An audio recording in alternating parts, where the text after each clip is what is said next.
Hello students, तो चलिए आज हम लोग शुरुआत करते हैं क्लास 9 के एक्सरसाइज 9.3 के क्वेश्चन नंबर 10 का, जो कि है if circles are drawn taking two sides of a triangle as a diameter, prove that the point of intersection of these circles lie on the third side.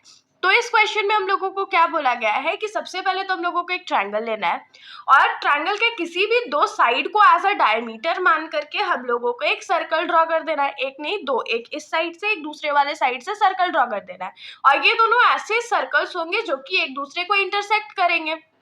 तो हम लोगों को ये प्रूफ करके दिखाना है कि ये दोनों सर्कल जिस पॉइंट पर इंटरसेक्ट करेंगे वो ट्रायंगल का थर्ड साइड होगा। क्वेश्चन बहुत सिंपल है, प्रूविंग उससे भी ज्यादा सिंपल है, लेकिन इसका डिफिकल्ट पार्ट क्या है तो फिगर बनाना, क्योंकि ये फिगर जो है बहुत टेढ़ा मेढ़ा बनेगा। फिर भी हम लोग ट्राई करते हैं। सबसे पहले हम लोग क्या करेंगे, ट्रायंगल ड्रॉ कर लेते हैं। तो देखिए यहाँ पर हमारा जो ट्रायंगल है वो ड्रॉ हो चुका है। अब हम लोग क्या करेंगे, पहले इस वाले साइड को डायमीटर मान करके एक ऐसे करके सर्कल ड्रॉ कर लेंगे। उसके बाद इस वाले साइड को डायमीटर मान के ऐसे करके एक सर्कल ड्रॉ कर लेंगे। कर लेते हैं इसको ड्रॉ। तो इस साइड को जब हमने डायमीटर माना तो हमारा कुछ ऐसा सर्कल टेढ़ा सा ड्रॉ हुआ है। अगर आप लोग कंपास का यूज करेंगे तो ये ड्रॉ हो जाएगा। उसके बाद अब इस वाले साइड को एज अ डायमीटर मान करके हम लोग सर्कल ड्रॉ कर लेते हैं। तो देखिए हमारा यहाँ पर सर्कल ड्रॉ हो गया और ये दोनों सर्कल एक दूसरे को इंटरसेक्ट भी कर रहे हैं। तो सबसे पहले हम लोग क्या करता है कि जो हमारा ट्रायंगल है उसकी नेमिंग कर लेते हैं। जैसे कि इसको मान लेते हैं ए, इस पॉइंट को मान लेते हैं बी और इस पॉइंट को मान लेते हैं सी, और जहां पर ये दोनों सर्कल इंटरसेक्ट कर रहे हैं इस वाले पॉइंट को मान लेते हैं डी। तो हम लोगों को यही प्रूव करना है कि ये दोनों सर्कल जो है वो इंटरसेक्ट पॉइंट डी पर कर रहे हैं, तो बीडीसी पे लाई कर रहे हैं। ये पॉइंट डी जो है वो बीडीसी पे है, ये प्रूव करना है। तो अब इसको कैसे प्रूव करेंगे, हम लोग जानते हैं ना कि जब भी कोई पॉइंट किसी स्ट्रेट लाइन पर लाई करता है तो उस स्ट्रेट लाइन का जो एंगल होता है उस पॉइंट पे वो कितना होता है 180 डिग्री। तो अगर हम लोग प्रूफ कर दे कि एंगल बीडीसी जो है वो 180 डिग्री है तो हम लोग बहुत आसानी से कह पाएंगे कि बीसी जो है वो थर्ड साइडेड ट्रायंगल का और उसी पे दोनों सर्कल्स जो है वो एक दूसरे को इंटरसेक्ट कर रहे हैं। तो इसके लिए हम लोगों को एक कंस्ट्रक्शन करना पड़ेगा। क्या कंस्ट्रक्शन करना पड़ेगा, तो हम लोग एडी को ज्वाइन कर देंगे। डॉटेड लाइन से हम लोग एटी को यहाँ पर ज्वाइन करते हैं और कंस्ट्रक्शन में हम लोग लिखेंगे भी कि ज्वाइन एडी। तो चलिए हम लोग यहाँ पर लिख लेते हैं, क्योंकि ये फिगर हमने खुद से ड्रॉ करा है। तो लिखेंगे let there be two circles drawn while taking AB and AC as a diameter. मतलब कि हमने यहाँ पर क्या लिखा है कि हम लोग दो सर्कल्स ड्रॉ कर रहे हैं जिसमें AB एक का डायमीटर है और AC दूसरे वाले का डायमीटर है। ये हमने लिख लिया। और इसमें क्या लिखेंगे कि let both circles intersect each other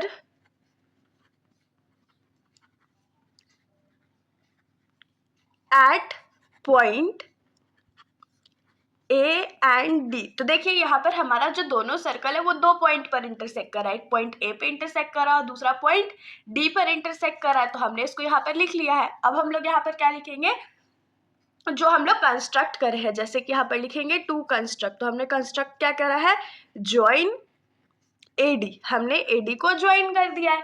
अब इसके आगे क्या लिखेंगे हम लोग, तो यहाँ पर ध्यान दीजिएगा।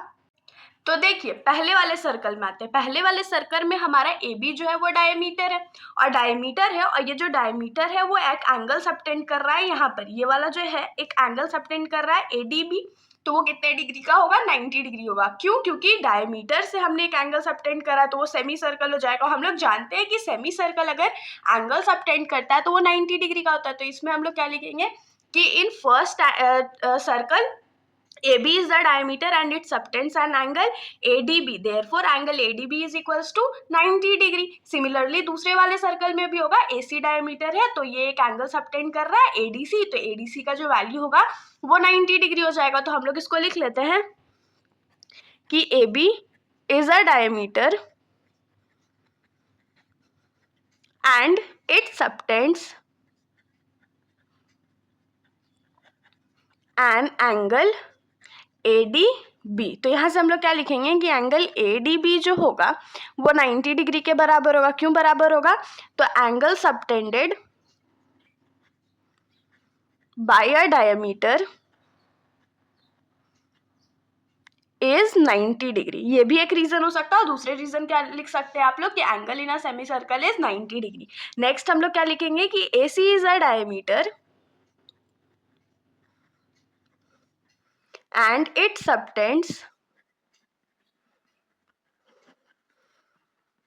an angle ADC। तो ये एंगल ADC सबटेंड कर रहा है। तो यहाँ से हम लोग क्या लिख सकते हैं कि एंगल ADC जो होगा वो 90 डिग्री के बराबर होगा। क्यों 90 डिग्री के बराबर होगा? तो इसमें भी सेम रीजन जाएगा कि angle subtended bye a diameter is 90 degree. ये हो गया, इतना हम लोगों को मिल गया। तो यहाँ से हम लोग को क्या मिला कि एंगल ADP का भी वैल्यू 90 डिग्री है और ADC का वैल्यू भी 90 डिग्री। और यहाँ पर हम लोग को दिख रहा है कि जब इन दोनों एंगल्स को हम लोग ऐड कर देंगे तो हम लोग का एंगल BDC मिलेगा जो कि 180 डिग्री हो जाएगा। जैसे ही हम लोग को एंगल BDC मिलेगा हम लोग क्या लिख पाएंगे कि BC जो है वो एक स्ट्रेट लाइन है which is also the third side of the triangle. तो अब हम लोग इसको लिख लेते हैं। तो हम लोग यहाँ पर लिखेंगे now angle ADB plus angle ADC is equals to क्या हो जाएगा 90 डिग्री प्लस 90 डिग्री। मतलब इसका भी वैल्यू 90 डिग्री, इसका भी वैल्यू 90 डिग्री। इन दोनों एंगल्स को जब हम लोग ऐड करेंगे तो हम लोग को मिलेगा angle BDC is equals to 180 degree. तो अगर एंगल BDC जो है वो हम लोगों को 180 डिग्री मिल गया तो हम लोग यहाँ से क्या लिख सकते हैं कि hence BDC is a straight line. BDC हम लोग को स्ट्रेट लाइन मिल गया। और अगर ये BDC स्ट्रेट लाइन है तो हम लोग यहां से क्या लिख सकते हैं कि therefore the two circles intersect each other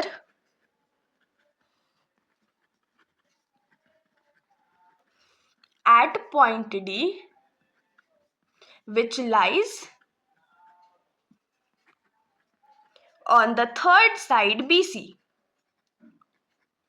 तो इसके साथ हमारा ये जो सॉल्यूशन है यहीं पर खत्म हो जाता है। अगर आप लोगों को कोई भी डाउट हो तो आप लोग बेशक कमेंट सेक्शन में पूछिएगा। बाकी इतनी मेहनत करने के लिए एक सब्सक्राइब तो बनता है। और अगर वीडियो अच्छी लगी तो वीडियो को लाइक भी करिएगा। Thank you.